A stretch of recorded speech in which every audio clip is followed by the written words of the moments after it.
Okay, we are live.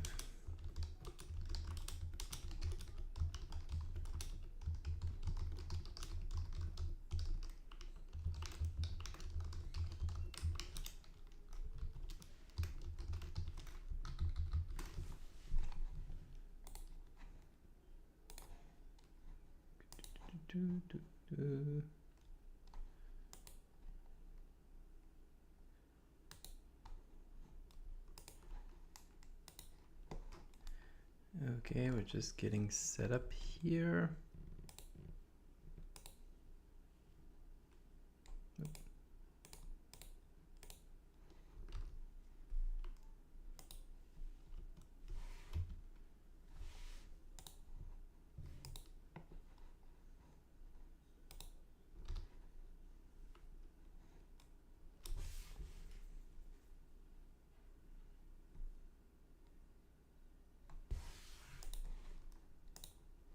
Hey man, how are you?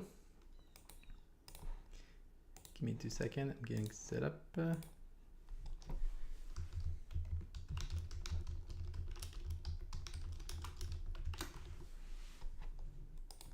Okay, that should be good. Voila. And yes. Hey Abhishek, how are you? Can you hear me well? My setup is a bit different today. We're doing a live interview. We'll see how it goes.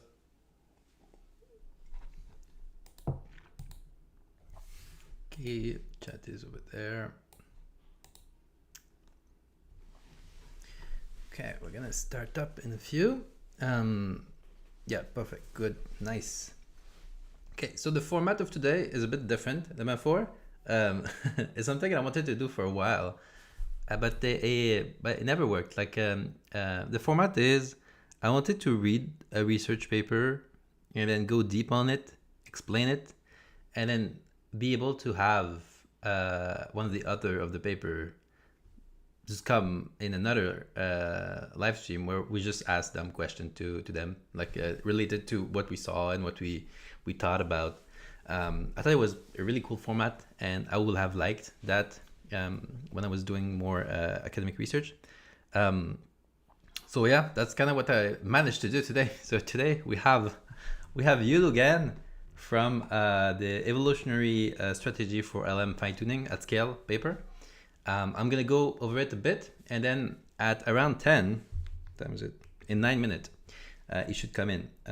So this is why I have like I'm inside the Google Meet right now because that's the best way I found to make my setup work. Hopefully that works. Hey Flow State, how are you, man? So while we wait a bit for him, I'm just gonna go over. That's my boy, right? This took me a solid hour to do, right? So here's my poster. It's him. Is gonna come in like 8 minutes. We're just gonna do some overview, and then we'll be able to get started. I've prepared a bunch of questions from like what everybody was saying, so we'll be able to go through it. It's gonna be like 1 hour maximum because he has another meeting.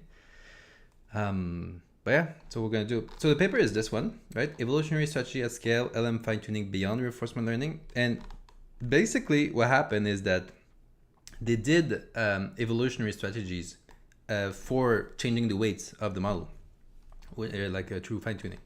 And evolutionary strategy is very interesting because it's just this, right? So you have your parameter here, right, of the model, and then you're gonna wiggle it a bit. Right? Here it's in 2D parameter space, right? But like you're gonna wiggle it a bit, and then you're gonna use the performance, so the reward about like how your model did, to direct where it should go. So in this instance, like the reward will tell you like, hey, you should maybe go here, right? There's also other things that tell you like maybe you should go here, maybe you should go here, but like this one is the dominant, so like the parameter space will move like this, right? So this is the idea, and this is an idea that was kind of dismissed for a while, but they tried it out in big LLM, so 8 billion parameters. It actually worked. it literally just worked. So yeah, this is what they did, and it was even better than RL, which is surprising, right? So they did 2 benchmark, one for how's it called?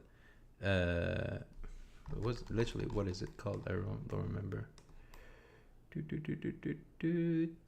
Countdown task, right? Which like you have a target, a bunch of numbers, and you have a target number you should go to, and then you can use like these symbols in order to get to that. So that was one task. Another task was conciseness, and what they found was a whole bunch of cool property from the LLMs. The algorithm is surprisingly simple, like surprisingly simple. It's literally just this. Like there's nothing else. It's literally wiggling a bit the parameters. So like you have your parameter. You are doing like 30 different random wiggling per run, right? And then gonna give you a reward. You have a reward function. This is all done on like verifiable reward. And then you're gonna normalize your stuff, your reward, and then you're gonna calculate the parameters using the reward. So this will tell you the direction of the movement. But what's interesting here is that like there's no gradient, there's no back propagation happening. You're literally just wiggling the parameter space a bit. Yeah, that's that. So somebody asked, which platform is this? You mean this thing? This is Tildra, right? I'm using it here. Actually, I can share this right now. There you go, man. You can check it out here if you want to.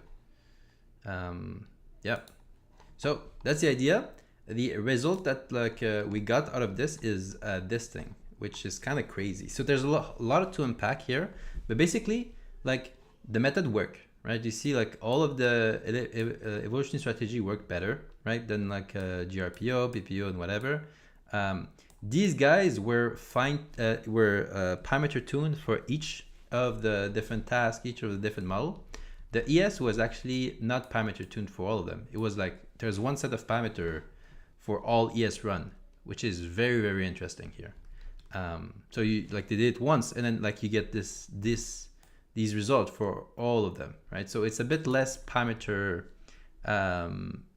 impacted, right? So just that is an interesting point. Another interesting point here that we have is that you see these ones, the small ones, so 0.5, so 500 million parameters, and 1.5 billion. Like the 1.5 GRPO PPO works, right? The 0.5 it doesn't work really, right? But ES work, so it can find something, right? And even here you have like these kind of big jump of performance. So here like 15%. Actually more than that, it's 20% improvement. Is you have here like 10% on the 8 billion one. Overall, it seems to be pretty like a good thing, right? There's some criticism about like the methodology, about like, hey, maybe like PPO and GRPO were not properly like tuned to the maximum. They did do a grid search, right? So like this is part of the kind of discussion that we're gonna have in a few minutes. So during the discussion, not hesitate to reach out and ask. It's literally made for this. Okay. Before we start, I would like to thank our sponsors. Right. First sponsor that I want to thank is you guys. Thank you very much. Super useful. Honestly, every time I see somebody subscribing as a member for this channel, I really find it super cool, because most of you are just like a bunch of researchers. Like I check on LinkedIn, most of you, and like it's kind of what you do, which I find it super cool. It like really encouraged me to do more of this. I will do it just for fun, honestly, but the fact that you guys are actually supporting this in this manner, find it really nice. I usually keep the live stream kind of fully public until a time, and then after a time I just like put it into an archive, and that's what these guys are getting, the archive of all the live stream. But I usually also just cut them out into like dedicated fully public videos. So thank you guys, and also thank you to Scrimba. So Scrimba is a learning platform for learning multiple things. And they have been very, very kind with this channel by like promoting the stuff. Really helped me like with everything related to running this thing. One thing that is good with Scrimba, I'm going to show you a bit the stuff before we start. So for those that don't know, that don't necessarily come from a software engineering background, Scrimba is like it was like it's strictly the learning platform for front end stuff, right? But like it's a really good front end based learning platform. But they included other stuff now, so now you can be like a full stack developer by looking at their tutorial. There's a whole bunch of them that are free, right? There's other that have like a pro membership, but it's fully comprehensive now. So you have like backend, you have front end, you have like database stuff, and you also have one thing I like is the AI engineering path. I actually started my relationship with Scrimba because of this, because I saw that, and there was a lot of people that asked me for like a course, and this course was actually really good. It gives you a lot of like breadth of what you can do with AI engineering, because you know AI engineering is like you're most likely not gonna like train and fine tune a model, but you have like these pattern where you have to stitch stuff together, right? So I really like that. I like the course, and they also show you like where to learn more. But the cool thing is that they get to like actually developing stuff early on, right? So you have like the video course going on, and then it talks about a bunch of stuff. So here, this is like embedding. It shows you what the embedding is. But then at some point, you can take control. Actually, you can take control anytime of the IDE, and you can start to like code literally on it, right? And then submit the stuff, and they have like this, because they're like they were mostly into front end stuff. They have all the emulation that they needed in order to create some application. And once you're done, you can just go there and then download everything and just like start this for yourself. And AI engineering, it needs to kind of connect with a lot of different services. So they show you how to set all of this up. So if you're interested in AI engineering, go check it out. It's not about modelization, right? There's other courses that are better for modelization. This is really like if you're like a more on the engineering side and you want to make like AI-based application with LLMs or VLMs or like that type of stuff. So thank you very much, Scrimba. And that being said, I think we should be good to go. Our man, Yulu should appear in a few moments. Yeah, so don't hesitate, folks. Ask the question. I'll be monitoring the chat, and I'll be asking him. I have a whole bunch of them, actually. 1, 2, 3, 4, 5, 6, 7, 8, 9. I might have to tone down a bit my question. I was very excited about this. What's it? Paper. Like it really looked like a good methodology overall.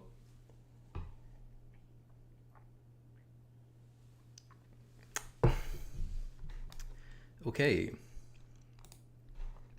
So we have him. Hi, Yulu. How are you? Hi, can you hear me? Yes, I can hear you. I'm Folks, good. How are you? can you hear him? Yes, Just to I can. test. I know that you can hear me, but like okay, yes, perfect. Everybody Okay, can hear you. We're okay, good to go. great. Cool, man. Excited to have you here. Well, first of all, thank you very much for coming. Oh, and I did a also thank you very much for like making the tutorial. I watched the tutorial you made on Tuesday. That's so good. And okay, cool. after that, I also watched the your other videos like the GRPO one and the TRM one. They're so good. Thank I you, like man. them. This is I too like kind. them. Too kind, man. Like I did my best. I hope I didn't mess up some of the explanation. And yeah, I think this is also why you're here to give us more more juice about like exactly this methodology. Before we Sure. start, maybe you can introduce a bit your background and your stuff. I was reading about like what you were up to at MIT, and I was very curious.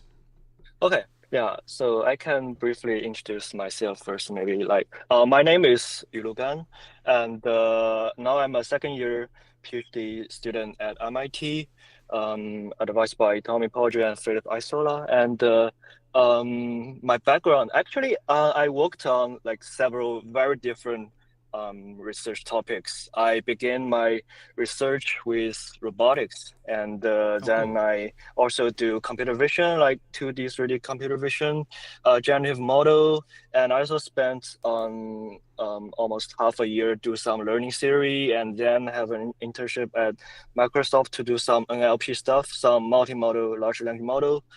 And so overall, my research interest is to understand intelligence, and I want to see the emergence of intelligence, like for example, a very specific example, like how the language evolved, like, and where did the language come from? Like, yeah, that's like my overall research interest. Dang, man, you're really well rounded. I think it's kind of rare to see somebody that cover like all of these facets of machine learning. It's pretty cool.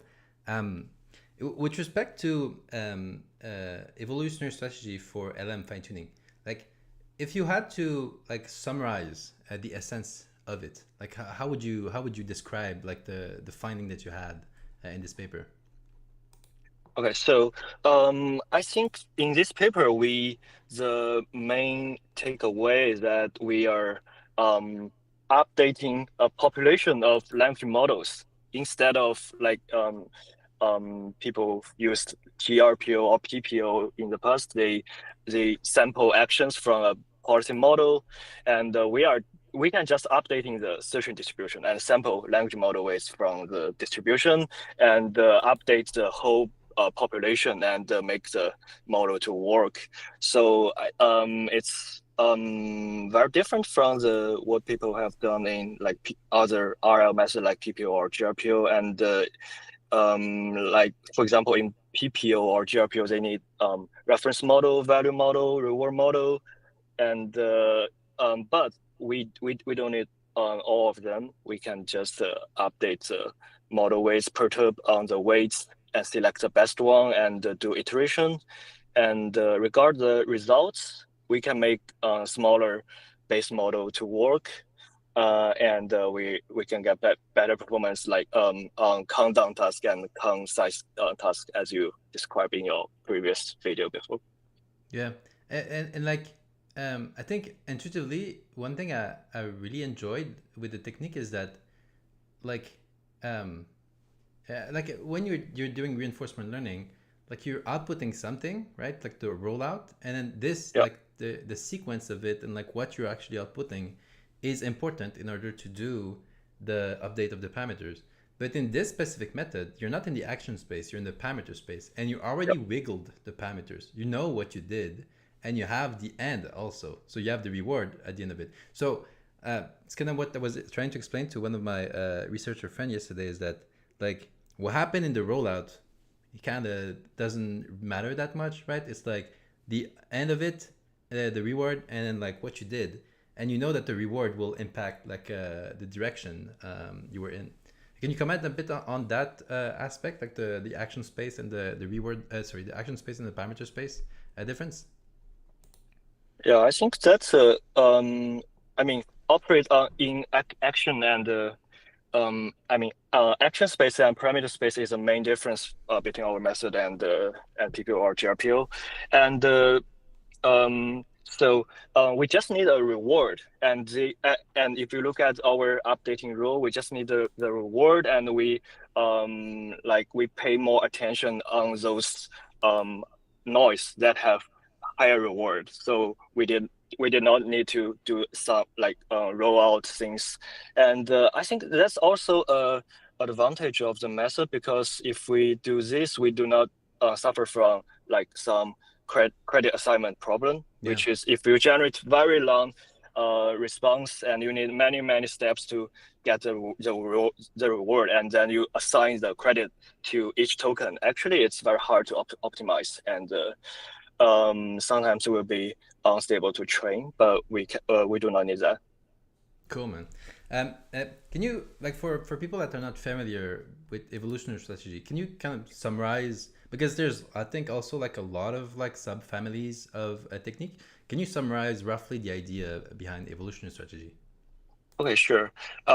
So in high level, I think evolution strategy is just you can think about it as we have a population of solution, and we are updating the distribution of that.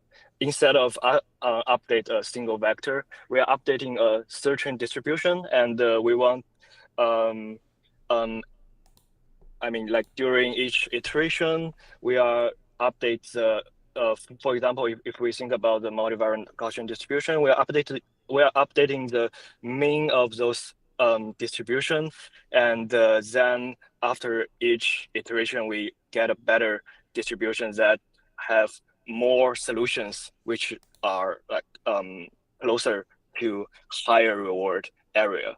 So it's more like the idea of natural gradient compared to the plane gradient, which is we have a population of solution and we update them instead of update a single point. Yeah. Yeah, that was something in the paper that I found like that really matched with the result actually, because it like the ES is much more robust in Yeah. many aspects than RL.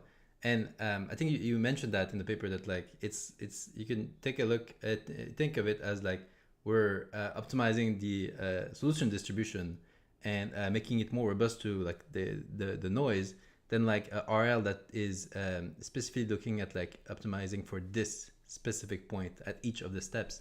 I find it pretty cool. Can you explain the like I know it's cool, I know it works.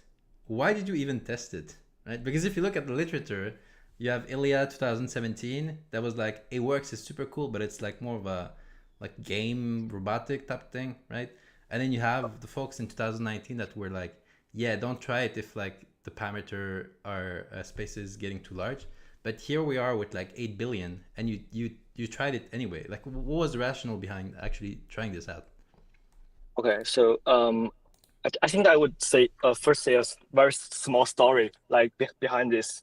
Um, so this idea actually was initiated by my mentors, Xinqiu. And during the interview with him, I was looking for a summer internship last year, and I was introduced my project about Minecraft, and I want to evolve language in Minecraft game. Oh wow, And I yeah, cool. and I've developed a framework for that to vibe coding in Minecraft. And when we talk about that, Xin mentioned to me, how about we use evolution strategy to evolve the language in the in that framework, or we can even like evolve the language model. And to be honest, at that time, I didn't. I mean, during the meeting, I found it's really interesting, but I don't think it can like.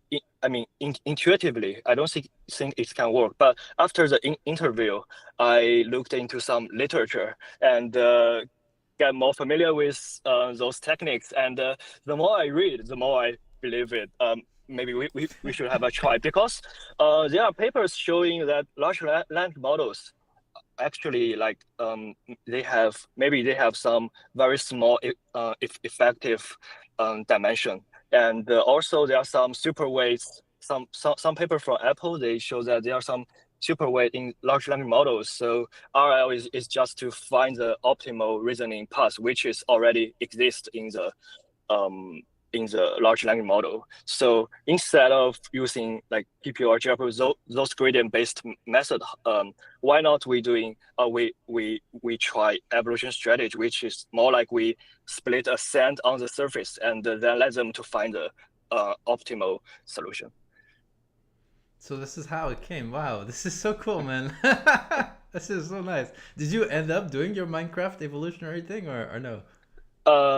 Actually, it's almost done before the summer, and I went to a Nice. summer internship. Then it got paused, and Ah, then I just started my new semester at MIT and busy with some class and some other stuff. So, hopefully, it will be public soon. I'm looking forward for this paper. This is so cool, man. Thank you. This is great, and like me too. Like when I was first reading it, I was like, no, it worked. Like, well, worst case is gonna get like a 2% improvement in whatever it is. But then when I saw the difference and like I started to dig a bit more into it, I got the feeling that like it's something useful that we haven't pushed it forward because of a lack of enthusiasm. That's it, right? You see Yes. these pattern in like in research all the time where like a method was tried, it showed like potential and whatever it is, but then like it was kind of forgotten, and like some people tried it again but like without too much of like flame, and then like it never took off, right? But it's not taking off because of inherent limitation. It's like either theoretical limitation or like people didn't just even try it. The last paper, the 2019, there was a phrase in it that was very interesting because it was like it was a recommendation, right? Theoretically, large parameter space, you should not use that theoretically, and like you should use this other thing which is action space. But I always found that like there's a big jump between the theory and the practice, right? There's a lot Yep. of assumption that comes into crafting a theory, which in practice is just like sometimes like it should just work out. Like it literally, you test it out, it works, and then we have to kind of go back to figure out exactly why. So, Yep. like I think one thing that people I've seen a bit of pushback on it was that the two benchmark that you've used are not necessarily like the ones that like people are expecting. Can you explain to us like a bit first, why did you choose like these two benchmarks specifically for this paper? Okay. So first, we have two benchmark, which is conciseness task, which is to let the model speak less, and another is countdown, which is a task that you need to let the model you will have four numbers and a target, and you need to let the model to generate a correct equation to use those four numbers to calculate the target. And the reason why to use these two benchmark is we first use the conciseness task just for toy testing because to be honest, at the very beginning, we also don't believe that it can work or it can even say something. Maybe just some very strange output. So we choose a very simple task just for convenient. And then in the paper, we use this task to do analysis because it's very fast to run. And we think it's good enough to run an analysis on a simple task, which is like yeah, very easy to run and can save some time. And for the countdown task, it's a toy benchmark. I think we are based on the Tiny Zero repo, and it's a minimum reproduction of the DeepSeek R10 paper. So it's like a toy benchmark in this large language model reasoning um, topic. So I choose this task only to show the performance gains. And the reason why we didn't put or we didn't try other benchmark in the paper is just we want to let the community know it can work. And then we are currently of course we are working on other benchmarks. Yeah. Okay, cool. And let's see. That's my second question. How far along are you in that? Like, do you have some preliminary result or something to share, or Uh, yeah. Yeah. some insider result? I could say something like I'm testing on like Arc AGI benchmark, and my course corner is testing on like some mass QA and some other benchmarks used Okay, widely yeah. in this community. And I can say it works, but we didn't like compare it comprehensively with other methods. So I cannot say it's better than other methods, but at least we can see during training the reward is increasing. Yeah. Okay, cool, nice, man. This is so cool. Perfect. And I think it's good like when like you use like more benchmark because you don't necessarily have to run the all of the possible algorithm. You can just use the top one, and then like this is like your your mark in the sand that you're trying to pass through. Cool. So I'm looking forward. Do you have a timeline here about like when the result will be published or? Don't have a timeline for this, maybe it's very soon. Okay, cool. Nice. So Kind of chill. like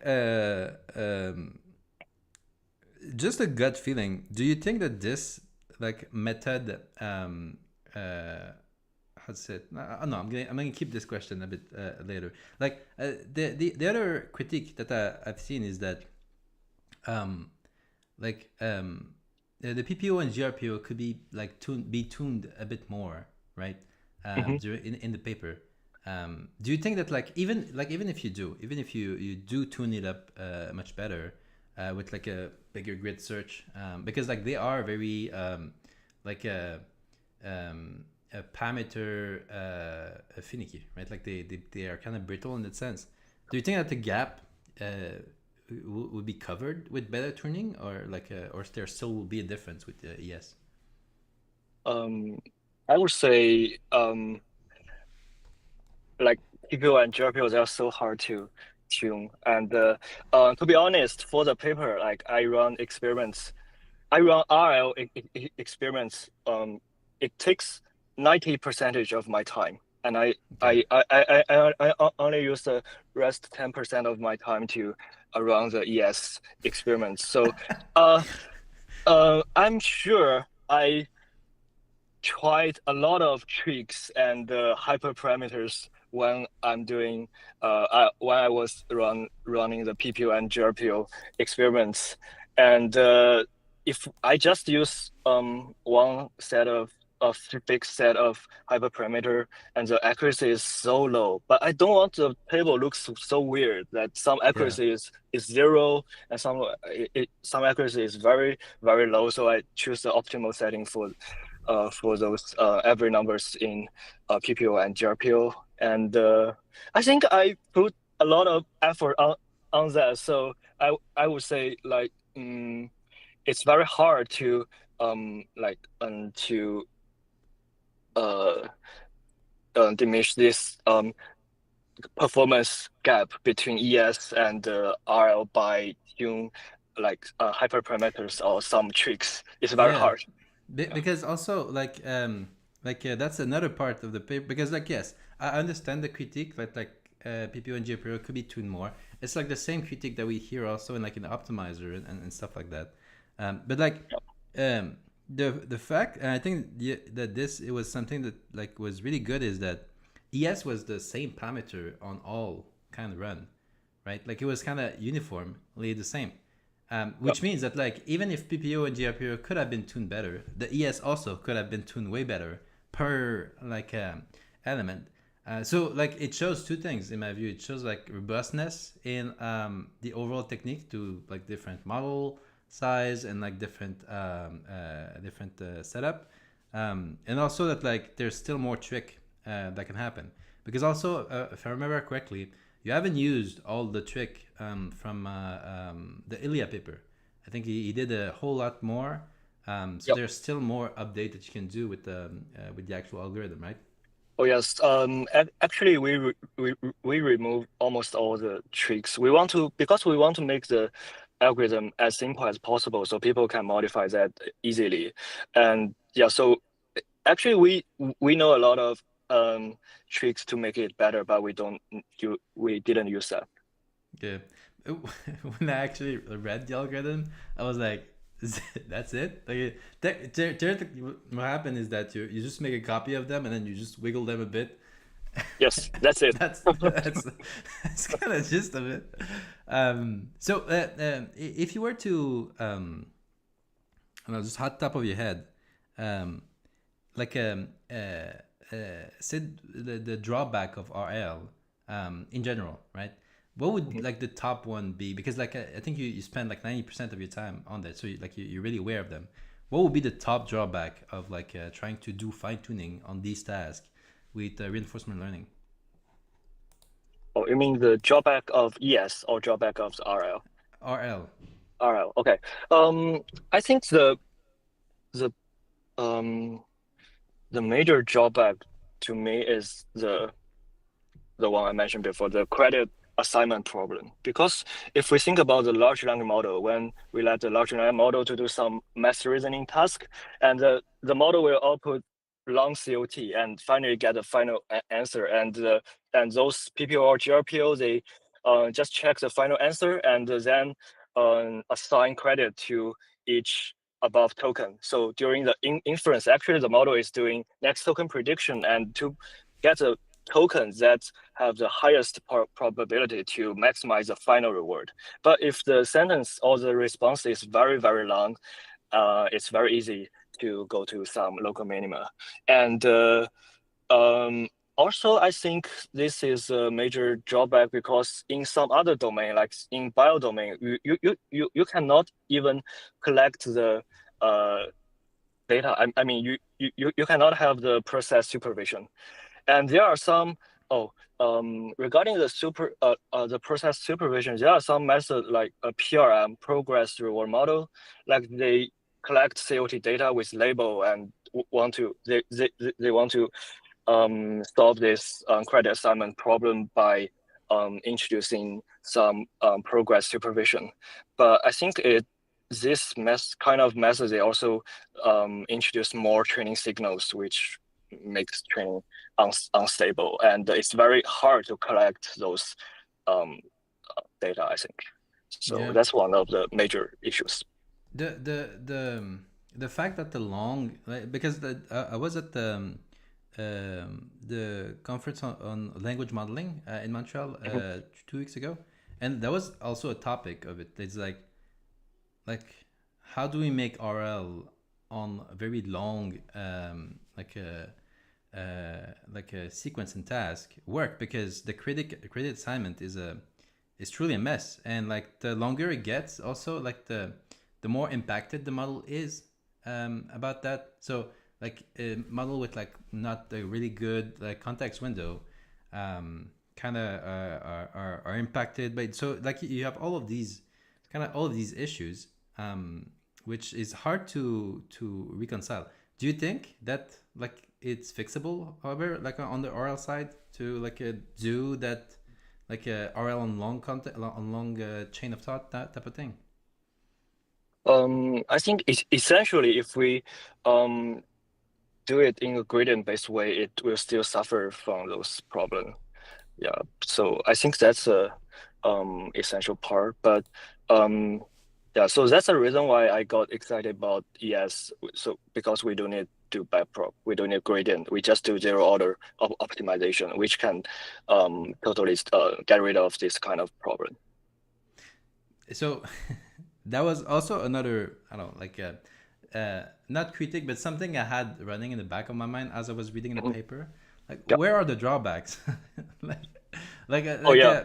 yes is like it looks super cool, and like if at least I've seen something like, yeah, it's not sample efficient. Like, no, yeah, actually it's sample efficient, right? Like everything that was reading in the paper was like, it's actually much better. It actually is like look much more performant. Do you see any drawback in on ES, like in the context of fine tuning at least? Okay. To be honest, when I wrote paper, I mean, in other papers I wrote before, I will have some paragraph talking about limitation because I Yeah, think that's very important for the community. But to be honest, I don't think ES have very like obvious shortcoming from my perspective. But there indeed have some. For example, I think now the training speed is slow, and I okay, mean compared to those PPO or GRPO. But this is just because of the implementation. Because in principle, we should be faster than those methods because we don't need to do backprop, we don't need gradient, we just true. need to do inference. But yeah, so it's all about some engineering optimization. And by the way, we have released a new version of our algorithm, which is can be 10 times faster than the Oh, original one. You can find it on original GitHub repo under another branch, but it's the team is still reviewing it, so Oh, it nice, man. will be public maybe like this or next week. But you can find the code now. Cool. Yeah, this is oh, yeah, because also like I was thinking about the training speed, but I didn't see any mention of it. But like you're right. Like theoretically, it should be. It's mostly I think in terms of like performance, memory management game, right? Because like you're that's kind of what like the fine tuning is all about. And like you showed in the paper how you're managing the memory. Um, cool. So like and like, do you see um, ES being used in other like more downstream elements? So let's say I don't know, like pre-training, mid-training. Like, do you see it happening over here too, or like it's more fitted toward like fine tuning? I didn't see it happens for now, and but I think it should be um interesting question to think about. I mean, like to think about how to apply it to pre-training, and and but in the past, actually, people find that yes can be worse if you apply it in higher dimensional Yeah. problem. So I think it's just about the prob I mean the good um property of the large language model, like yeah, they have like some weights play dominant role in the in their behaviors or response, but most of the weights actually they are redundant and robust to the noise. Yeah, because like intuitively, like even in the definition of GRPO with the KL divergence, you don't want it to move too much, right? So Yes. you don't want it to change the weight too much. So a method that does well in like not changing stuff too much, and in like being like staying like, keeping the stuff roughly constant, but like just making it a bit better. I found it really elegant that like um, uh, I don't know the imagery of it, which is just literally like wiggling a bit to make it fit a bit better, fit really well with like the just the whole fine tuning idea. You don't want to change them all too much. So I think like even like I think it would be nice to like to try a benchmark on it on pre-training. Because it will literally just show that like it's worse because it can't do too much. Like you need to have more training run, whatever it is. So like what do you think is next here, right? Like for this technique, like, do you see it replacing RL? Do you think like it will coexist with it? Like it, what do you think it will go here? Okay. Oh, good question. I think um first we don't want to replace RL and um because I think first from my perspective, I think like if we think about the a method that is we have a agent interact with the world or the environment and we got reward and then we evolve ourselves. From this perspective, actually RL or ES they are the same. And also I think from the perspective of the nature of evolution. We need to have different methods, let them evolve by themselves. Just like the another idea which is also mentioned a lot by Risto, which is the last author, is that actually in evolutional competition, like we are doing things that under strong selection, which is we always select the best individual and keep that in to the um, next iteration. But in the real evolution process, actually it's under weak selection. So some very poor individual will be remained in for a very very long time, and at some points it will have a huge jump and lead to some real innovation. So I think we should like keep different methods like PPO, GRPO, all of their variants and ES and their variants, just keep them evolve by themselves, and time will tell which method is good. Yeah, yeah, definitely. I think like I think the diversity is helpful. At least also to understand the underlying mechanism, as you said in the paper about like the I think it was the lost landscape, like the different structure of it, and one that is more jagged than the another one. I had another question, and then we can maybe go into the question from the community Okay. here. Um, like, like these days, I'm seeing who was it? I think it was Azealia from Google. I think I was at the conference, and she was showing that if you just sample more from your model, right? You don't even need really to I would say it, like do RL or whatever. Like like the model already has the answer theoretically, right? So if you can just like run all of these queries in parallel, like the same for the same parameter space, and just run a lot of them, you and with the proper like verifiable type of reward, you could find like roughly speaking which one is like in the good space and go there. And it like I remember I think yesterday when I was rereading some part of the paper, because it's kind of a similar idea where like you're not changing the parameter space to get these different elements. You're just like could be keeping the same parameter space and like having multiple of them. And then like when you find this the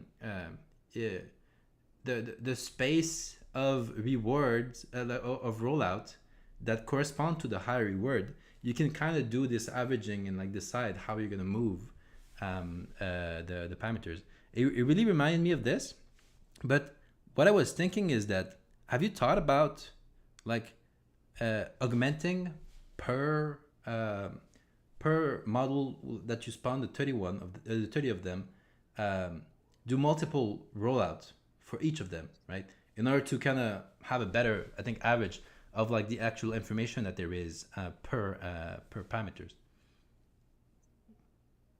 Yeah, I think that's definitely doable. Like oh, I think you mentioned a lot of points. So I think I will like start from your if I remember. This is very insightful. Like if I remember, the first point you mentioned is like some method they just do sampling, right?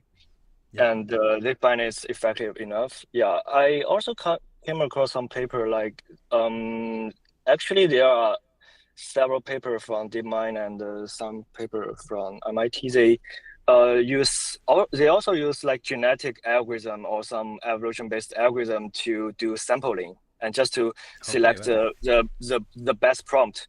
And also there are some other papers doing I think some paper from Sakana maybe doing some like sampling strategy to make the learning model Yeah. better.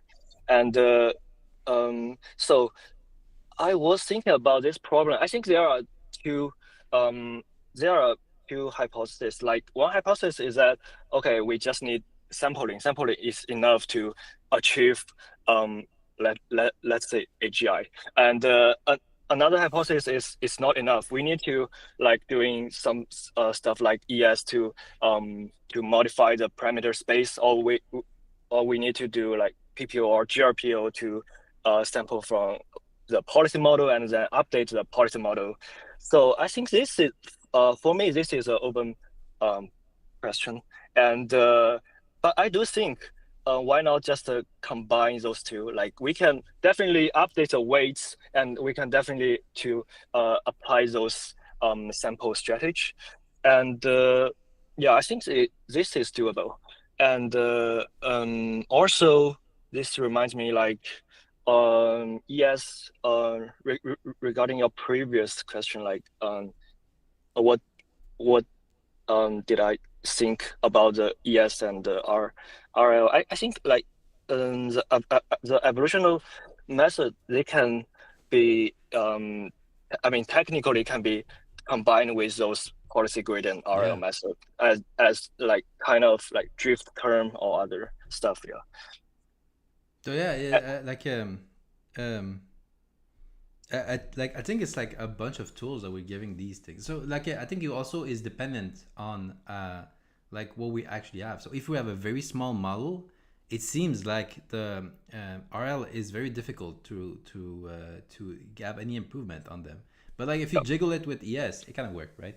And if you know that if we have very short kind of rollouts, RL is kind of not too bad because you don't have a lot of things to roll back to. So it should also be not too crazy to use it there. But as the thing get longer and longer, maybe it's not the right method because now it doesn't make sense, right? It's too big. The chain of thought is larger. So then like you could theoretically think about like a type of training strategy where like the model can like pick and choose, right? Which trainer it should use in this specific scenario. And like I don't know, like if you think about it, the chain of thought is kind of a crutch that the model has in order to be able to think through the answer and like increase the depth of the network a bit artificially, right? So like it doesn't mean that like at the beginning, if the chain of thought is long, it will also be long at the end of the training run when the model actually understands the task a bit better.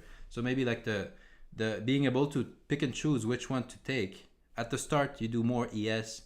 At the end, when like you see the compression of the chain of thought, you can maybe pick a bit more of the RL, and then you have a bit more diversity in like how you're updating the weight. Because I also it was clear to me when I was looking at the KL divergence experiment on the conciseness. I think the KL divergence on ES is much smaller on average here than like RL, which means that like it's not changing the parameter in the same way. So can you talk a bit more about this? I think like we have a question here. Somebody said, yeah, your paper conclude with, but a plausible hypothesis is that the exploration in ES is better suited for the Jagged reward landscape, a large language model. Can you give us some intuition about like this? Because I was also very interested. Like how does the landscape look like on the ES and on RL, and like how did you came up with this visual? Okay. Yeah, we can definitely visualize the loss landscape of both ES and RL. But actually, we are one of my courses is doing this, but we currently we didn't have the like a visualization of that. So, but I would say there was a paper.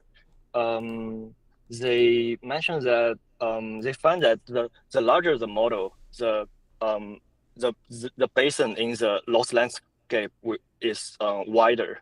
So it means that kind of supports why ES why using ES fine-tuning large language model can work, because if the basin is wider and we add noise to the model, and it can be more robust for most of the parameters.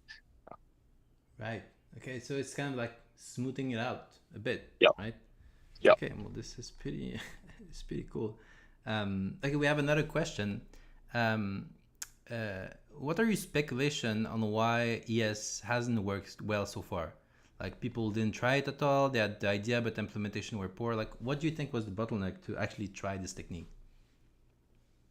The bottleneck to try. So it means before trying that. So what's the bottleneck of that, or the bottleneck for now? So, like before, like now you tried it and it actually is working. So like people have more incentive of actually doing it. But before that, like you look at the literature, it looked like a dead end, right? It looked like, why do you even like work on this for LLM, right? It should theoretically doesn't work. So like, why do you think like was the blocker here? I see. So first, theoretically, there are a lot of papers studied zero order optimization and those evolutionary computation papers. So they have some proofs that theoretically, if you have higher dimensional problem, ES is not good at them. So, but empirically, like the Elias paper, they used 10K population size to fine-tune or to pre-train. I forgot 50K model. So if you look at the paper, and you may wonder, if we want to fine-tune a large language model, we may need very huge amount of population size. So people just stop trying that, think it cannot work. Yeah. Right. So like the Yeah. computational wise, it would have been too difficult. In your case, like you haven't even tried 10,000. Why did you try 30? Why not like go with the 10,000 that was there? Oh, so actually, it's because we have limited computational resource, so we can only try 30 at the very beginning, and um, it's funny because we are using 30 at the very beginning for the conciseness task, and it works. And then for all the other experiments like countdown task, we are still using this population size of 30, and also we are using the same hyperparameter we tried at the very beginning. Actually, we just This is crazy, man. uh, What? yeah, we just realized that we don't need to change them. But I think it's also because maybe like for the Quan and the Llama model, the model weights, I mean the scale of the model weights are similar, not that Okay, large. right. Because Yeah. yeah, or I think we may adjust at least the no the scale of the noise. Jeez, man. Like, you guys spend like 30 minutes putting ES together and then it just worked out. This is crazy. Cool, man. This is nice. I found it absolutely fascinating that like the bottleneck on computation is actually also something that led to GRPO in some like sense with like DeepSeek, because like there was no way they could just like spin out PPO and then just have a value model, and like it was too expensive to just run that operation. So just deciding to, hey, you know what, let's not have a model that is calculating the values at all and just use the same model and just use group reward. And it's kind of the same idea. It's like, hey, let's Yeah. not even try to do like 10,000. Let's try 30 and it works. Do you think that if you try at 30, at more population, it will just like lead to less performance result? Like, do you think that if you crank it up, it would deteriorate or it will improve? I think at least it will not degrade if because if we have more population size, we can still have the one that is good. I mean, as good as the previous like if we have 30 population size, but we just have 70 more candidates.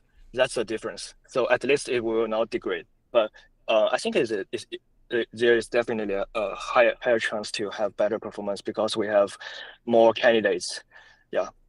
And then like if you have more GPUs, you can just do that. Like I think like with the way that you parallelize stuff, if you have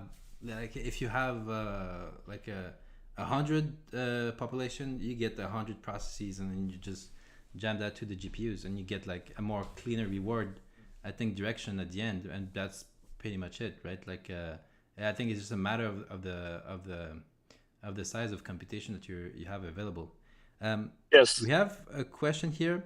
Do you think low population working for LMs say something deeper about LMs in the sense that minima optima are more plentiful and the landscape is more favorable than other models? Do you have any comment on that? Yeah. Actually, this I mean the fact of using 30 population size can work.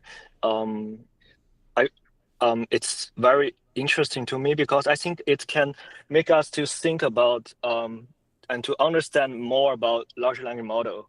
For example, like actually the larger the model, the training will be more easier because we have um, as I mentioned, like the larger the model, the landscape have a more have True. a wider basin, and also uh my co-authors and I, we have some like hypothesis um like instead of saying like curse of dimensionality, we have blessing of dimensionality in large language models, and it's also related to the lottery ticket hypothesis. And the larger the model, the higher chance we will have the ticket. Yeah, yeah. And do you think we're going into like a tinfoil hat conspiracy theory question now? Like, do you think the closed lab are actually doing some sort of ES in some shape or form? Because like they have absolutely gigantic model, and Yeah. they have like pretty intensive RL operations, right? Um, I think it would make a lot of sense to be trying these out with these model because it will stabilize a lot of the issue that we're seeing with RL. Do you think that there's something like this that's happening behind closed door? Yeah. I think based on the two reasons I mentioned about the bottleneck, so there are a few people want to try that. But actually, I asked some people and my friend in OpenAI because that paper I mean the 2017 paper was from OpenAI, right? I'm Yeah, very yeah, yeah. curious about why they didn't try that. Uh, but I'm not sure if they try that. But based on my conversation with my friend in OpenAI, I mean, um, it's most likely RL is good enough to make product, right? Yeah, we only need to like make the product more user friendly and build like GPT 5 or 6 that have um like more to make it more powerful. But RL is good enough. We just need to collect data, scale up the model. It's good enough. So we do not need to change the algorithm for now. But I think that's also the difference in academia. Like we need to think about more about the algorithm and some underlying mechanism about that to make some difference in. Yeah, yeah. We have another question here. Like, do you think that like the result of this paper goes with or against the idea that like the answer is already within the model? Like, do you think it goes more on that side, or it's like no, it was able to like generate a new one or something like that? I would say I'm not sure because in general, I think if you look at the table one, the results in the table one, it would support the claim that the answer is in the model. But if you look at the result of making the smallest model, Quen Yeah, 0.5 billion model, we can make that model work. So it suggests um, yeah, so I think from this point of view, it's against that claim because at the that's very it. beginning, the model accuracy is near zero, but we can make it to work. Yeah. So like a bit because that part also was very surprising to me. That like a 0.5 B model, you jiggle it a bit and then miraculously it's like 14%. And actually like now it can do something about it. Like now it can actually think clearly. So you're changing the parameter less than RL, right? And on average, but RL is not even able to like make it move. So like there is something going on with these smaller models that seems to be I don't know, like almost like a novel in generating like a reconfiguring the model to have like an emergence of a capability that was not there before. Do you think with like very extensive sampling on these smaller model, I'm talking like gigantic amount of like output, we would get like better performance at pass as like infinity or like not even over here? So you mean trained longer? Not Like train if, longer, but just like sample more output oh, from I them. see. I see. I think it would help. Yeah. Yeah. Okay, cool. So what's next? What's next for you here and like for this research direction? Are you gonna continue to work on this? Are you gonna pivot to other stuff? Like how does it look like for you?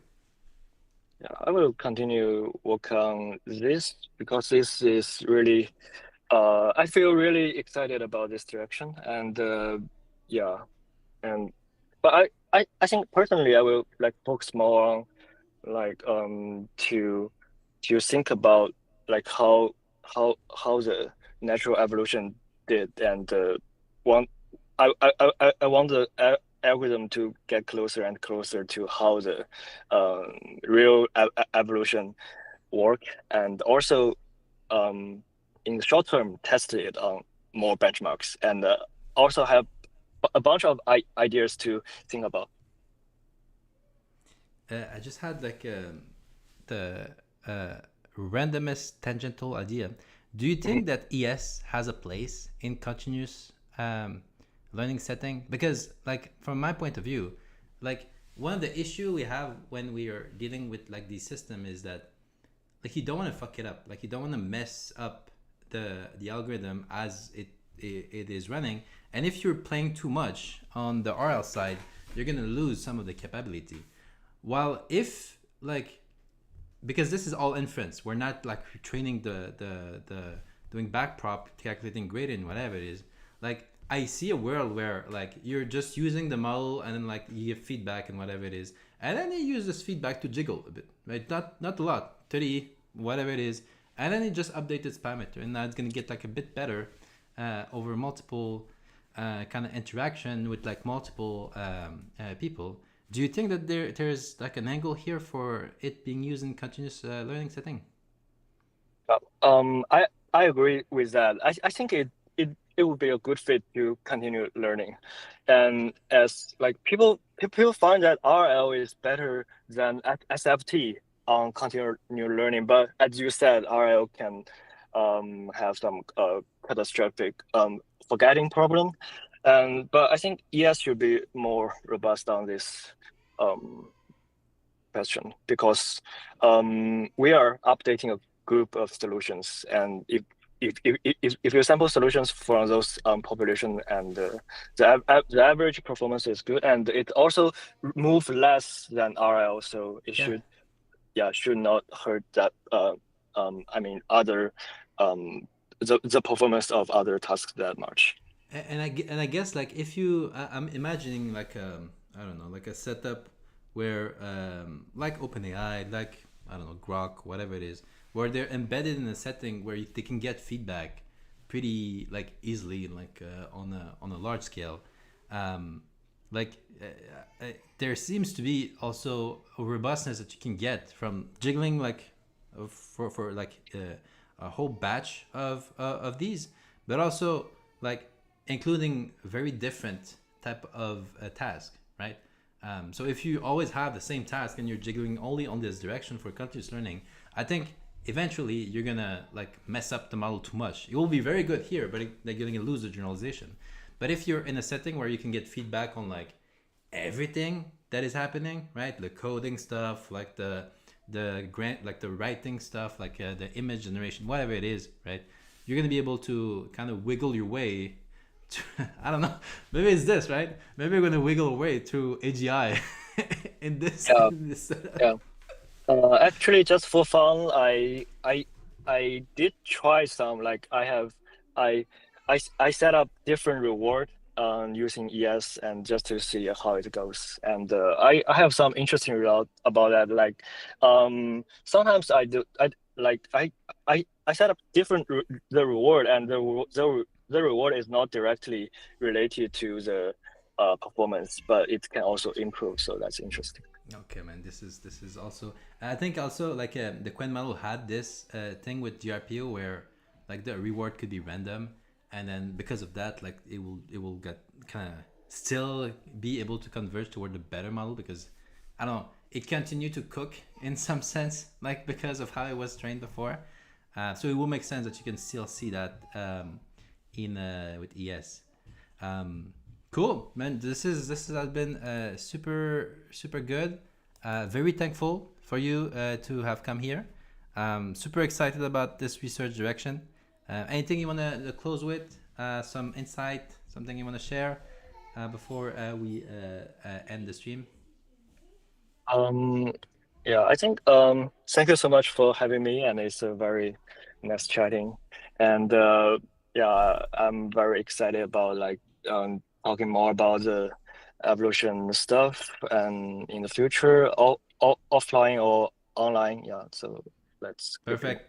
touch. So everybody, you can check out in the description. You can follow Yulu on Twitter, right? And DM him all of your question about the evolution strategy. Yulu, thank you a lot for coming. It was really cool. And ping me as soon as you have some result you wish to share. I'm very Sure. curious about this direction. Fantastic. Have a great day, Thank you man. so much.